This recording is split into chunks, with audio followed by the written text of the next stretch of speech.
if nobody gets slapped, did the Oscars ever happen? That is a question that I think is on the lips of many. I'm probably incorrect on that, but it's on my lips, and here I am asking this. My name's Jakub. I'm just a guy who, I suppose, likes to shout at clouds every now and again. So here I am trying to make sense of it all. So, but before we do any of this, check out my website where I write, which is flashandfilm.com. Check out my podcast where I rant profusely about movies no one else wants to talk about. That's kind of the big shtick of my podcast. And come back for more, I suppose. Takes on movies, books, culture, and I don't know, just me making sense of what I look at. Okay? So, Oscars 2026 took place on Sunday, the 15th of March. It was 98th time the Academy Awards were dished out. Like, and if you're here in like a Jeremy Clarkson kind of sort of mode of like, so anyway, then you're probably not too far off, because that's more or less kind of, well, the whole ceremony wasn't necessarily awash in drama. No one got slapped, no envelopes were misplaced, and well, no scandals erupted. You know, there's no, let's just say, drama behind the scenes. Some drama, you know, a few political statements here and there. But other than that, it was pretty much a big pile of meh, you know? And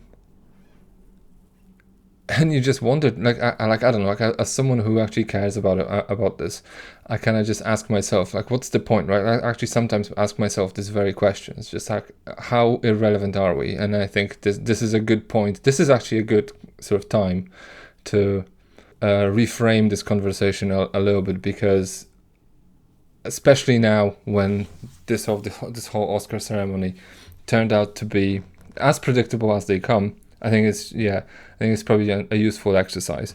So let's just get into this. So, long story short, the big take-home message was one battle after another, directed and written by Paul Thomas Anderson, adapted from Thomas Pynchon's novel titled Vineland, although loosely adapted. So I didn't read the book. I'm only told through like second-hand means that the book's slightly different. Swept with 6 awards, so Best Picture, Director, Casting. That was an inaugural category, casting, by the way. Supporting actor Sean Penn, screenplay, editing. That's kind of the big sort of the big winner of the night. However, what's quite interesting about it, it really came as no surprise to anyone. Really, like the minute first of all, Paul Thomas Anderson, he was like, I want to say, like, on some kind of a list, as in like, can we please find an opportunity to give this guy an Oscar, okay?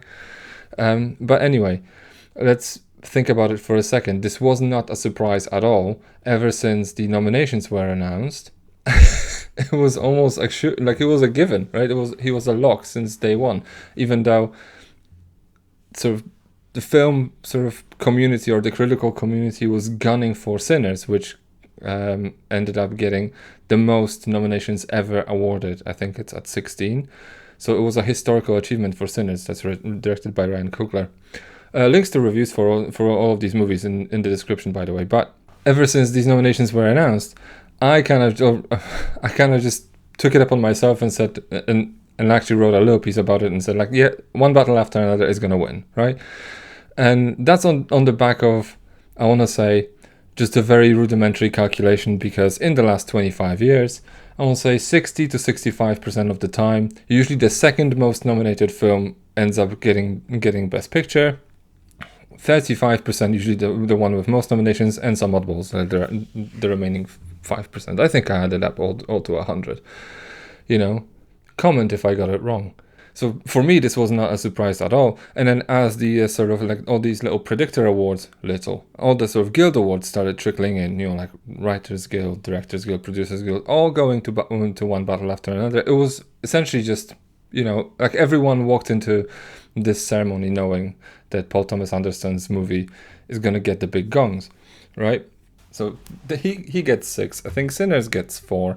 So Michael B. Jordan gets one for Best Actor. Ryan Coogler gets one for writing and cinematography and music, right? And Frankenstein Guillermo del Toro's Frankenstein gets 3. That's, I want to say that like this is like an example of like old school Oscar bait. I did write a little piece about what an Oscar bait movie is in the current climate, because like these big biopics have gone just have gone away. It's like, actually, this is an interesting time. Might as well, do you know what? Let's get into this. Like, what's an Oscar bait these days? Like, theoretically or by definition, Oscar bait is a movie that looks like it's as though it was designed to appeal to Academy voters, hoping that they would either garner nominations and or awards, right? Which means this is a movie that either someone on the production team decided, oh, this would be a good movie to push for awards, and they decided because of these sort of factors. And historically, these were like biopics, war dramas, Sandal epics, all that kind of shit. But nowadays, ever since like the hashtag Oscars, ever since hashtag Oscars so white sort of debacle, like the makeup of the Academy has changed, and now we rarely see these biopics get and sort of like schmaltzy old school prestige movies getting the big gongs. Usually, what now gets these big gongs are sort of like very progressively minded, festival friendly sort of light prestige pictures directed by filmmakers of color, female filmmakers, all that kind of stuff, right? Some of them win awards, like Nomadland was kind of an example of something like this, although and now you can probably see that something like Hamnet is probably more akin to like Oscar bait now, because it has a female filmmaker, has a bit of a progressive mindset about itself, and it's a bit edgy. Actually, the edginess is actually a part of the operation. So going forward, I think we have to forget about what Oscar bait used to mean, because it now means something else, because the Academy has changed. There's more women, there's more people of color, there's more people from different ethnic backgrounds, so there's more people with different experiences, and they will be likely voting for other things than just biopics and Sandal epics. That's just something that you just have to get out of the way. But let's get back to this. One battle after another sweeps the Oscars, and if I have to be honest, actually this is probably a fitting thing, like a good movie to win, because it's one of those sort of, I want to say, 3 big movies of the moment, together with Begonia, that's Yorgos Lanthimos' new film, and Eddington, and there's a few others, but the 3 big ones I kind of like to come back to, because these are movies that, I mean, Sinners also, well, Sinners is a different kettle of fish, but so these are the sort of 3 films that directly speak to our current times, kind of sort of like Parasite did in 2020, right? And Begonia actually speaks to the same sort of facet of our culture, right? Because you have this conversation about class divides, you have these conversations about sort of political divisions as sort of like a smoke screen for sinister forces coming in to take over the world while we're looking at something else, or we're busy fighting each other almost to the death. That's Ari Aster's Eddington, pretty much. And one battle after another. This is, I mean, I have to be honest, this is probably the most fitting of them all to actually just come to define the year, right? Because in sort of long story short, what this movie is about is essentially a message that in times of political strife, incredible political divisions, almost militant radicalization on all sides of the political spectrum, what really matters is human connection. The fact that we just look out for each other and try to make sure that the people that we care about are safe and sound, right? That's what this movie is about. Like, underneath all its sort of left versus right, or Christmas adventurers clubs, essentially like a cartoony version of the KKK and whatnot. That's what this movie is about, right? And actually, I find it fitting. I find it appropriate that this film came away with the top gongs, even though I think there's some backlash mounting on the back of it, because it's like some people will say that this movie says a lot but it delivers little, or it doesn't really take a stance. I mean, it does. It's just not the stance that some people like. It's not a radical stance enough for some people, I suppose. But yeah, everyone kind of knew and expected that PTA and his movie would go home with a handful of these awards. Kind of sort of like last year, it was kind of sort of expected that Anora would go home with all the top gongs, and this actually creates a problem for the Academy or for the Oscars as an institution, or even like on a grander scale for Hollywood as a place of, I don't know, celebrity worship. Because this is something that the film industry has been struggling for decades now, which is the sort of its own future. Like they're looking down the barrel of their incoming irrelevance, and like the ratings have historically been going down year on year. There's just fewer people tune in to look at these things because fewer people care. People just want to do other things. Younger audiences don't tune in to look at the Oscars. They don't really care about movie stars. Actually, the whole concept of a movie star is a bit outdated as well. And that's a problem, right? Because like this entire Oscar rate is essentially just completely deflated. There's no drama of who's going to take the top awards. Like everyone knew this movie is gonna win, right? Even though Sinners was kind of being positioned by the critical community as the movie that people would love to see win because of black filmmakers and it's of the racial sort of themes being quite important, like continuing to be quite important for at least American audiences or the American critical community as well. And the fact it's also a genre film, and genre films don't necessarily win that often at the Oscars. And it kind of would have been it would have been nice. That's probably what I think people wanted, and this would have been a good narrative for the Oscars to have. That, you know, like a film directed and written and starred in by like a whole bunch of black actors and performers, and with also celebrating music and black culture, and actually being a little bit visually audacious. There's a great one take scene in the middle of Sinners that I think everyone should see, involving a song. And it's great, but it didn't happen. Like everyone knew. No, none of this would have ever happened, right? Because like the narrative was set the minute these nominations were announced, and with each Guild Awards kind of awarding Paul Thomas Anderson's movie, like we just knew this would never happen. So like the press and media and social media kind of just start manufacturing these narratives, as in. Like, oh, you know, maybe Sinners is actually gonna win. As in, like, if I shout loud enough, then Sinners will win. You know, if we actually go and say this so many times, it will become the truth, right? And then that doesn't necessarily like have any bearing in like data or real world sort of like touching grass sort of reality, right? Because sure. There's a chance of an upset because people would say, like, look, there are these Guild Awards are only just sections of the filmmaking industry awarding each and every sort of little branch, a little sort of corner of their own sort of their own world. But the Oscars, at the Oscars, and when it comes to Best Picture, everyone gets to vote for that one. And there's also the preferential ranking system. So there's a chance that, you know, like if stars align, the narrative can be flipped. Right, specifically because, and this is where the press would have told you, because they're the biggest branch in the Academy is the actors branch, and they almost like hold the power to like flip the narrative if they wished. And partly maybe this is why sometimes you get the sort of the director Best Picture split, which doesn't happen all that often historically, but has happened quite a bit more often in the recent, I want to say, 20 to 25 years. Now. This has to be taken with a grain of salt because the whole actors branch being the dominant branch, like if you look at the numbers, there's like 1,200 of them, and versus like the directors and producers and screenwriters, there's like 500 to 600 in each. So they hold like, I don't know, 8 to 9% of the entire sort of vote.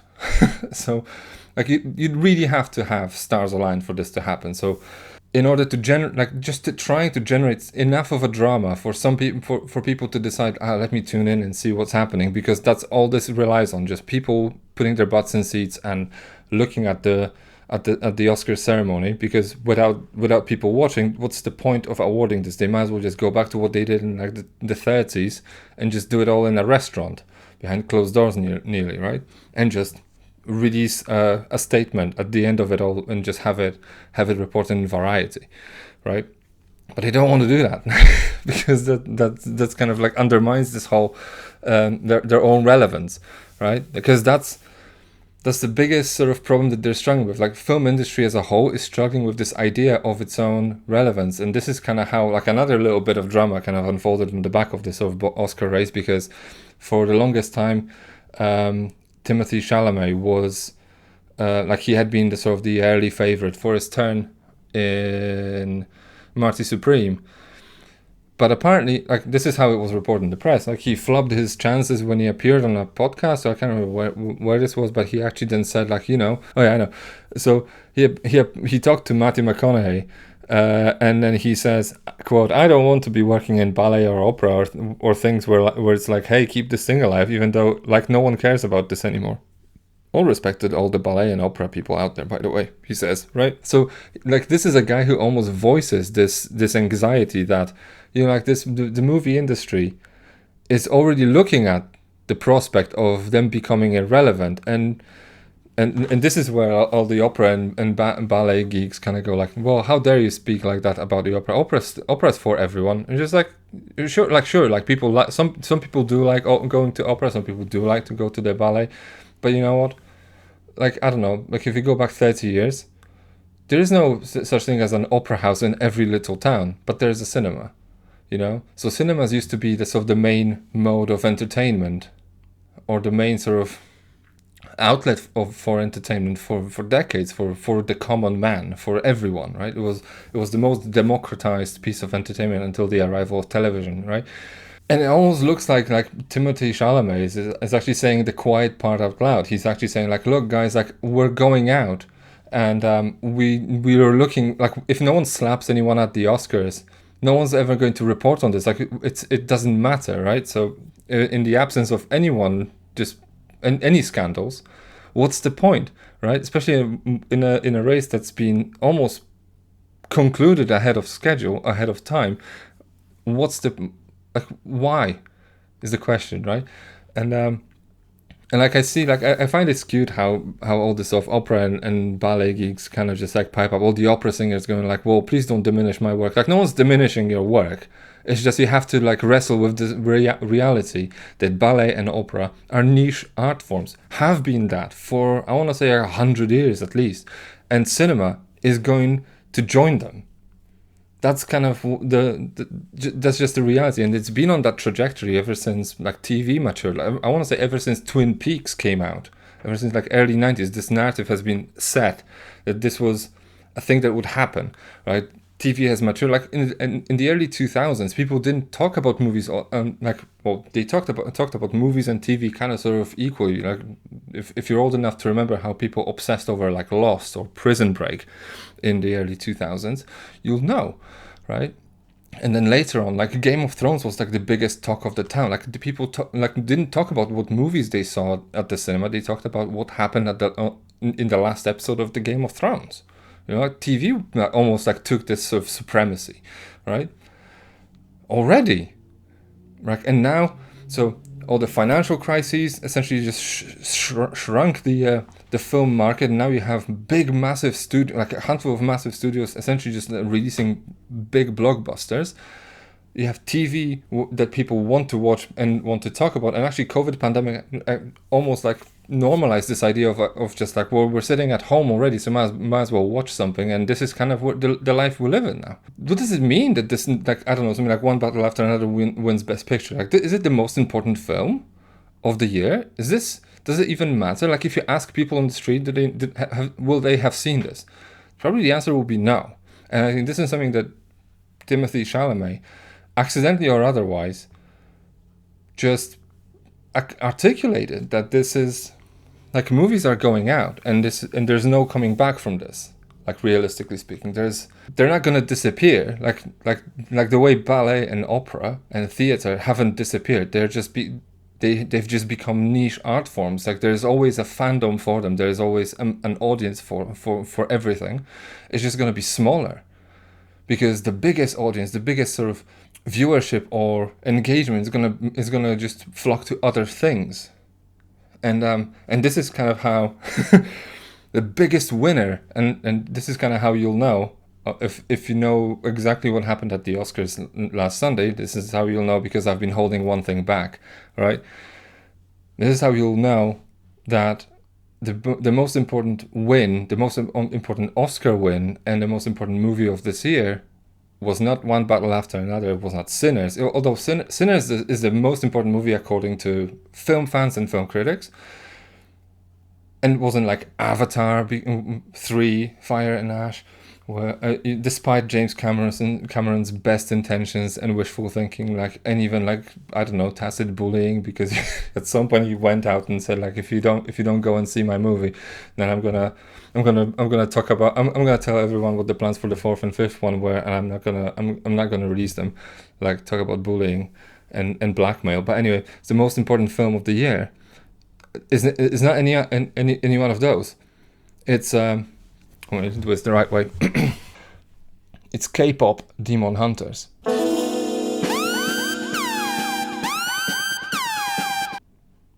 I know, right?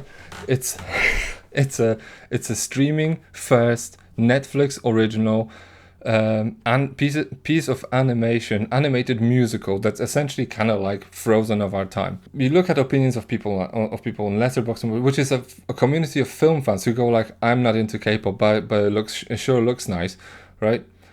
You clearly, like, people clearly don't get it, how big of a deal this is. Like, unless they're like, I don't know, outside of the called the film bubble, and they realize that this movie has penetrated our culture along, I want to say, 9 vectors. This doesn't happen. Like, first of all, just imagine, this is a streaming first film, so numbers on this, no one will ever know. But this movie was like conservatively streamed like 600 million times. This is like the biggest hit Netflix has ever had, and also this also just challenges this sort of theatrical supremacy as well. As in, like, this is and what does it mean? Oh, 600 million streams. Do the maths. So imagine this. Okay, I did the maths, sort of back of the envelope calculation on this, by the way. So if a movie is kind of streamed, let's just say 600 or 500 million times, imagine that. A Netflix view is not equal to one ticket, because multiple people would be probably watching this movie. So you can average, I don't know, conservatively 1.3 people per stream, or if you want to be realistic, probably 1.5 to 1.8. Or if you want to skew towards family, just go above 2, right? But let's just say 1.5, 1.6. And if you assume that, say, this movie was conservatively streamed 500 million times, this is 800 million individual viewers that otherwise would have had to buy a ticket. Now, if you then go and just do the calculation of, like, this is how much, I think, with an average ticket price of, I don't know, worldwide, averaging between $6 and $8. If you then take, like, the Americans will pay more, like we pay more in the UK. But if you average this and take all the middlemen into the equation, if you actually just, I don't know, take 6 to 8, like, let's just say $7 on average, then this is a movie that, if all the 800 million people went to see, this movie would have made $5.6 billion. This would have eclipsed twice the take of Avatar film. Like, all Avatar films taken together would have probably just made just as much money as this movie has made. But you have to be kind of like, you have to adjust this for reality and say, like, okay, well, not everyone would have gone to see it at the cinema. So if you didn't, so like, that's the fantasy scenario, but like more realistic, so like a strong theatrical conversion. If you assume that half of them went, this movie still becomes the biggest movie of all time at like $2.8 billion. And if you go conservative, it's still the biggest movie of the year. Like, if you say a quarter of them went to see this, it's $1.4 billion box office dollars. It's a lot of money, you know. And actually, all these sing-along events that were released, like the latent sort of release of sing-along versions of this movie theatrically, with, let's just say, some footprint also showing up in cinemas, also shows that this would have actually been a hit cinematically as well, theatrically, that is. So that's all already an indication that a movie that's designed for the small screen has made enough of an impact to just dwarf the biggest movie of all time, right? And no one really talks about this. This movie then went away with the best animation Oscar and the best song Oscar, and this is actually the film that made the most impact worldwide. And actually, the song Oscar as well. Like, this movie is like just songs streamed billions upon billions of times on Spotify and Apple Music, right? There's social media penetration, TikTok dances, like, unless you have, like, and this is kind of how I find it funny, because like, film fans without kids will just not get it. Like, and I saw this film on, say, December or just around New Year's. purposefully, as in like I sat down and watched it. But at this point I watched it and it was kind of like I had seen this 70 times because my 12-year-old daughter, and over the summer had seen this. She had it on all the time. She had seen this probably like 100 times, you know? That's kind of what you're dealing with. You know, this is a movie that just becomes less social, has the social media vector, the sort of the streaming vector, the music vector, the sort of the merch, the cultural penetration of K-pop into like the idol culture, and also just the idea of like meshing this with like the sort of Far Eastern mythology as well. Like I mean, it is essentially like Frozen with K-pop songs, but the footprint has left. It's incredible. It's unfathomable, to be completely honest. And in a world that awards one battle after another and just takes and with headlines saying Paul Thomas Anderson sweeps the Oscars, it almost feels like this is still going after like no one really wants to like face the reality and say like, hey, the fact that this movie about these K-pop, I don't know, demon slayers singing songs and in an animated movie won the best animation Oscar just looks like it's a big nothing burger. But this is the biggest film of the year by all metrics, you know? And the fact no one really wants to admit it, or no one really wants to talk about it. No, I mean, now we're starting to realize this. Like, believe it or not, it has just been announced that K-pop Demon Hunters is going to get a Criterion release. That's going to be a hilarious sort of thing to have. Like, between your, you know, persona and your Bresson, you can put K-pop Demon Hunters on your shelf if you so choose. But the idea that this movie is not talked about as the biggest movie of the year, because movies like Sinners go like, well, this is the most important film because it's black culture and whatever, that all the things, right? Or One Battle After Another because it's just vehemently anti-Trump and pro and very politically progressive.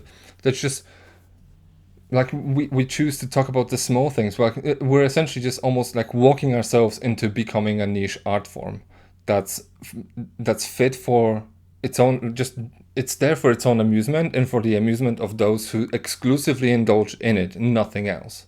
Meanwhile, the culture is being shaped by this, by movies that can just go and penetrate 4 or 5 different social media and create billions upon billions of dollars of engagement, and actually at the same time hook an entire generation of youngsters onto its own sort of fandom and glue them to the TV screen. So that's something to talk about, you know. So think about it. So this year's Oscar is a big nothing burger, apart from the fact they're also recognized in a very sort of like under the radar way. Probably the fact that cinema is on its way out, and movies like this show you that people's attentions are elsewhere. They prefer looking at smaller screens. They prefer, I don't know, audience participation. They like to dance to their films. They like to engage with the content they watch or experience, and movies just don't do that. So think about it. Yeah, so if you agree or disagree with my take, feel free to comment. I don't know, as I said, like and subscribe, do all the YouTube things. And yeah, think about it. K-pop Demon Hunters is way more important than I think we give it credit for. Like it or not, this is kind of the future. So, until next one, bye-bye.